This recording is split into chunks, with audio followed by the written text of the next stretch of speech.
Hello friends, good morning. कब्बेल study में आप लोग को स्वागत है। आज हम देखते हैं सी टेट से रिलेटेड हमारा विषय है बाल विकास। इस बाल विकास में महत्वपूर्ण प्रश्न लेकर आए हैं जो इसी टाइप के क्वेश्चन सी टेट में बनते हैं। तो हम देखते हैं पहला क्वेश्चन क्या है। पहला है, बच्चों को अधिगम गतिविधियों में भागीदारी करने के लिए लगातार पुरस्कार देना व दंड का प्रयोग करने से क्या प्रभाव पड़ता है। क्या प्रभाव पड़ता है। तो हम देखते हैं चार ऑप्शन में से हमारा कौन सा ऑप्शन सही होता है। तो ए है बाह्य अभिप्रेरणा कम होती है, बी है आंतरिक अभिप्रेरणा बढ़ती है, सी है वह बच्चों को प्रदर्शन आधारित लक्ष्य के बजाय निपुणता पर ध्यान देने के लिए प्रोत्साहित करेगा। डी है अधिगम में बच्चों की स्वाभाविक अभिरुचि तथा जिज्ञासा कम होता है। तो हम देखते हैं हमारा राइट आंसर क्या होता है। तो इसमें का पहले का हमारा राइट आंसर डी सही होता है। डी सही होता है क्योंकि जो इसमें होता है, जब बालक को हम जिज्ञासा, जब उसको पुरस्कार देने के लिए कहेंगे, अगर बालक जब विद्यालय नहीं जा रहा है, स्कूल नहीं जा रहा है, तो विद्यालय जब नहीं जा रहा है तो उसके मम्मी पापा कहेंगे कि तुम विद्यालय जाओगे, तुम पढ़ने जाओगे तो हम तुम्हें टॉफी देंगे या पैसे देंगे। वह पुरस्कार देगा, मतलब पुरस्कार का लालच दिखा रहा है कि हम तुमको टॉफी देंगे, पैसे देंगे। तो उस समय तो बालक जाने के लिए तैयार हो जाएगा। इसलिए हो जाएगा उसे लालच दिखाया जा रहा है। लालच दिखाया जा रहा है क्या, उसका एक टॉफी दिखाया जा रहा है या तो पैसा दिखाया जा रहा है। जब पैसा और टॉफी का लालच दिखाया जा रहा है तो बालक पढ़ने जाएगा। जब पढ़ने जाएगा तो उसे लाल पुरस्कार देकर और फिर उससे दंडित करेंगे, मतलब उसको मारेंगे, पीटेंगे। तो यह जो है यह तो गलत होता है ना, क्योंकि बच्चे को ना पुरस्कार देंगे और ना दंडित करेंगे, क्योंकि उसका जो जिज्ञासा होता है वह कम होने लगता है। उसके पढ़ने की जो जिज्ञासा होता है कम होने लगता है, क्योंकि वो सिर्फ पढ़ने जाएगा। किसके लिए पढ़ने जाएगा? पुरस्कार के लिए, उसको टॉफी के लिए और पैसे के लिए पढ़ने जाएगा। वो सोचेगा कि हम पढ़ने जाएंगे तो हमें पैसा या टॉफी मिलेगा, इस चीज का लालच करके जाएगा। पर जो उसका जिज्ञासा जो है वह कम होता जाएगा, उसकी अभिरुचियां भी कम होती जाएगी, मतलब जो उसके अंदर की पढ़ने की भावना है वह बिल्कुल कम होता जाएगा। बस उसका जो है वो सोचेगा कि मेरा लक्ष्य यह हो बनेगा, उसका बनने लगेगा कि मैं पढ़ने जाऊंगा तो मुझे पैसा और टॉफी मिलेगा। तो इस चीज का लालच न दे और पुरस्कार देकर उसे उसे दंडित न करें, क्योंकि जो दंड भी देना जो होता है वह गलत होता है। वह अपराध बच्चों को दंडित नहीं करना चाहिए, मारना नहीं चाहिए और न पुरस्कार देकर उसे स्कूल भेजना चाहिए, क्योंकि वह उसके मन में लालच उत्पन्न होता है कि हम जाएंगे तो हमें टॉफी या पैसा मिलेगा। यह जो होता है यह देकर हम उसको विद्यालय तो भेज देंगे, पढ़ने तो चला जाएगा, पर उसके जो जिज्ञासा है, जो अभिरुचियां है वह कम होने लगती है। तो हमारा राइट आंसर पहले का डी सही होता है। डी सही होता है। हम अगला क्वेश्चन देखते हैं दूसरा। शिक्षक बच्चों की जटिल अवधारणाओं की समझ को किस प्रकार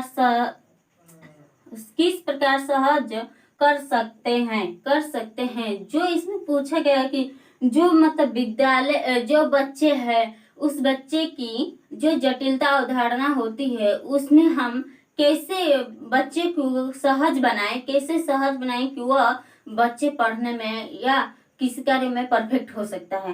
तो हम देखते हैं कि चार ऑप्शन में कौन सा ऑप्शन सही होता है। तो ये है एक व्याख्यान देकर के, बी है प्रतियोगितात्मक अवसरों की व्यवस्था करना, सी है बार बार यांत्रिक अभ्यास के द्वारा, डी है अन्वेषण एवं परिचर्चा के लिए अवसर उपलब्ध कराना।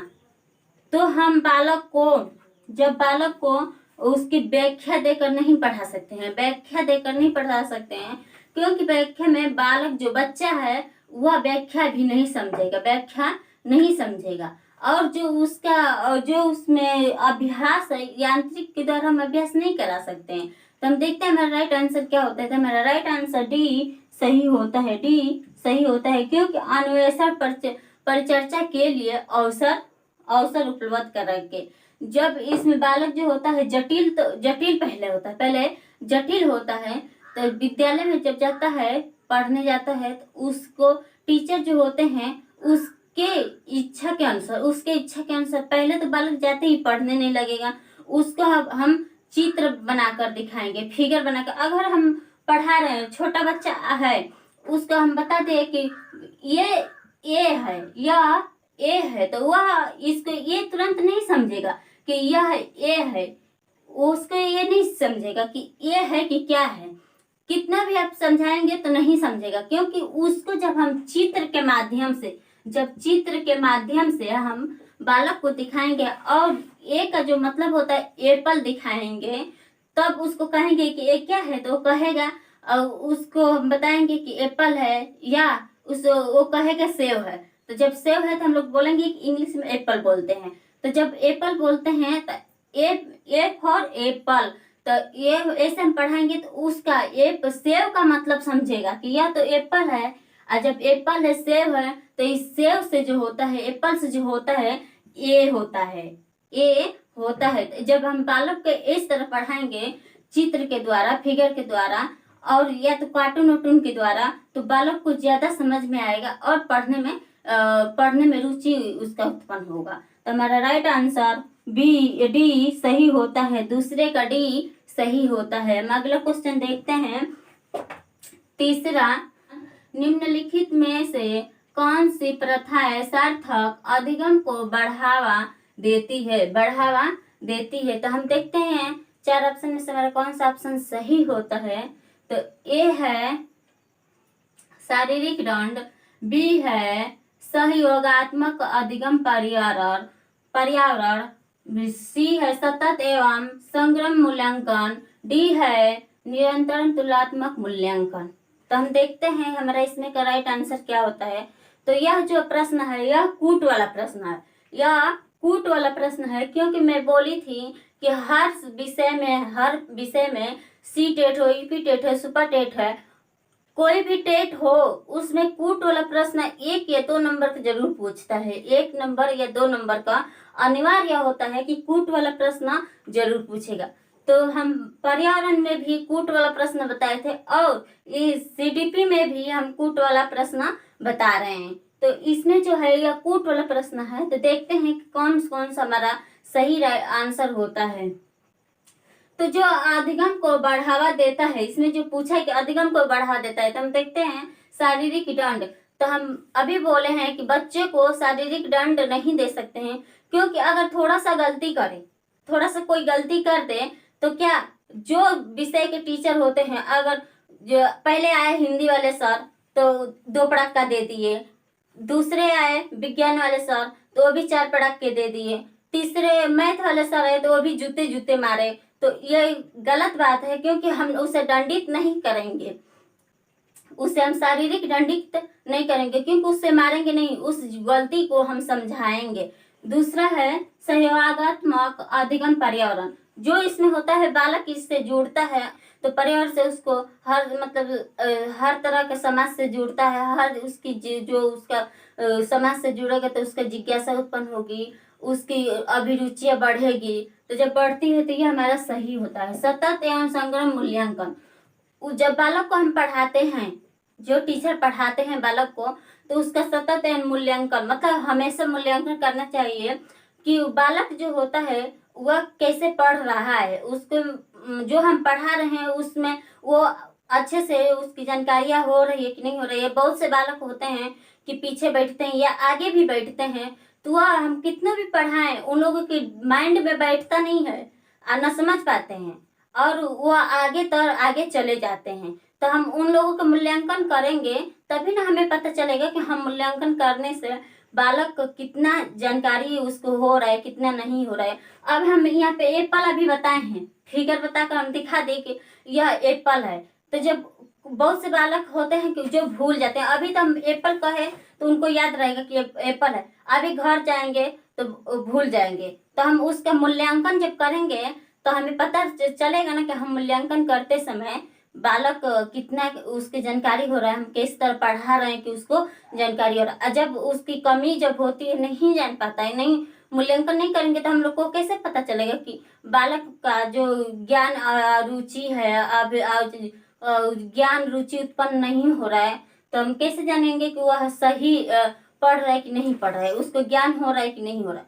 तो इसलिए हम लगातार मूल्यांकन करते रहेंगे, लगातार नहीं, जैसे हफ्ते में मूल्यांकन करते रहेंगे। और डी है निरंतर तुलनात्मक मूल्यांकन। तो यह जो है यह हमारा गलत होता है। तो हमारा राइट आंसर तीसरे का दूसरा सही होता है, तीसरे का दूसरा सही होता है, बी और सी, बी और सी, यह हमारा सही होता है। हम अगला क्वेश्चन देखते हैं, चौथा, निम्नलिखित में से कौन सा विकास सिद्धांत नहीं है। जब सिद्धांत नहीं पूछा है तो हम नहीं पे अंडरलाइन कर लेंगे ताकि हमें पता चले कि नहीं पूछा है। अगर नहीं पूछा है हम हाँ में लगा कर चले आते हैं। तो हम देखते हैं, ये है विकास जीवन प्रत्यय होता है, बी है विकास परिवर्ती होता है, सी है विकास आनुवंशिकता एवं पर्यावरण दोनों के द्वारा प्रभावित होता है, डी है विकास सार्वभौमिक है तथा सांस्कृतिक संदर्भ इसे प्रभावित नहीं करता है। तो हम देखते हैं जो नहीं पूछा है तो हम देखते हैं कौन सा सही होता है। तो जो इसमें जीवन जो होता है वो तो विकास जो होता है जीवन प्रत्यय चलता ही रहता है, ये भी सही है, और आनुवंशिकता और वातावरण से भी सही होता है क्योंकि उसी से हम लोग जुड़े होते हैं। और इसमें का जो होता है विकास सार्वभौमिक और तथा सांस्कृतिक संदर्भ से प्रभावित नहीं होता है, तो इससे प्रभावित होता है, पर यहाँ पे लिखा है कि नहीं करते हैं। तो हमारा राइट आंसर डी सही होता है, चौथे का डी सही होता है। हम अगला क्वेश्चन देखते हैं, पांचवा, निम्नलिखित में से कौन सा द्वितीय सामाजिक ऋण एजेंसी का उदाहरण है। तो हम इसमें प्राथमिक सामाजिक ऋण भी बताई हूँ कि क्या होता है। इसमें आज द्वितीय है, तो हम देखते हैं, ये है परिवार एवं पास पड़ोस, बी है परिवार एवं मीडिया, सी है विद्यालय एवं मीडिया, डी है मीडिया एवं पास पड़ोस। तो हम देखते हैं इसमें का राइट आंसर क्या होता है। तो इसमें का राइट आंसर सी सही होता है, क्योंकि जो द्वितीय हमारा सामाजिक ऋण होता है वह विद्यालय एवं मीडिया होता है, क्योंकि हम विद्यालय जाते हैं तो कॉलेज के द्वारा, विश्वविद्यालय के द्वारा, समिति के द्वारा, राजनीतिक के द्वारा, मीडिया के द्वारा हमको मतलब ज्ञान प्राप्त होता है, हम समाज से जुड़ते हैं। तो हमारा राइट आंसर सी सही होता है। और प्रथम जो बताए थे कि प्रथम सामाजिक ऋण क्या होता है, तो जो प्राथमिक सामाजिक ऋण जो होता है परिवार एवं पास पड़ोस होता है, क्योंकि प्राथमिक में बालक परिवार और पास पड़ोस से सीखता है। आज का प्रश्न यहीं पे समाप्त करते हैं, कल मिलेंगे एक नए वीडियो के साथ। यह वीडियो अच्छा लगे तो लाइक शेयर, इस चैनल को सब्सक्राइब करना ना भूले। धन्यवाद।